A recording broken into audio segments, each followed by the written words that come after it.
वादग्रस्त शक्तीपीठ महामार्गाच्या विरोधात सोलापूर जिल्ह्यात शेतकऱ्यांचा संताप अनावर झाल्याचे चित्र पाहायला मिळाले।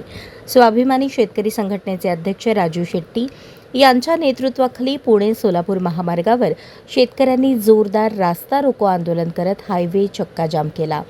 रणरणत्या उन्हात शेकडो शेतकरी रस्त्यावर उतरल्याने परिसरात तणावपूर्ण वातावरण निर्माण झाले होते। आंदोलनादरम्यान पोलिसांनी आंदोलकांना हटवण्याचा प्रयत्न केल्यानंतर राजू शेट्टी आणि पोलिसांमध्ये शाब्दिक चकमकही झाली। विशेष म्हणजे या आंदोलनात 75 वर्षांच्या वृद्ध महिला शेतकरीही सहभागी झाल्या होत्या। जमीन वाचवाच्या घोषणांनी संपूर्ण परिसर दणाणून गेला। संत सावतामाळी यांच्या संजीवन समाधी स्थळासाठी ओळखल्या जाणाऱ्या अरण गावासह पंचक्रोशीतील बाधित शेतकऱ्यांनी महामार्गाला तीव्र विरोध दर्शवला। दरम्यान सोलापूरनंतर आता कोल्हापुरातही आंदोलनाची ठिणगी पडणार असून 19 मे रोजी सर्वपक्षीय मेळाव्याचे आयोजन करण्यात आले आहे।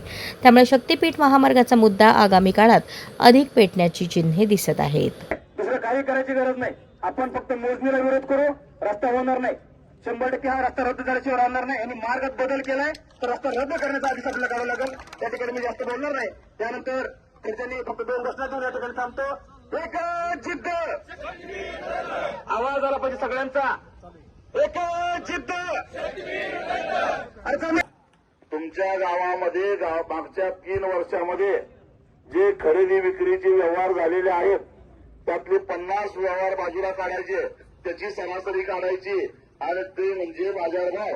आता गंमत अशी आहे की आपण जमीन विकत घेत असताना घेतो 25 लाखाला, पण त्यातल्या साहेबाला पैसे देऊन रेडिएटर कार्ड म्हणतोय 3 लाख नाही तर 4 लाख रुपये करून देणार। बेमुदत करणार आहे। काय करणार आहे? काय करणार आहे?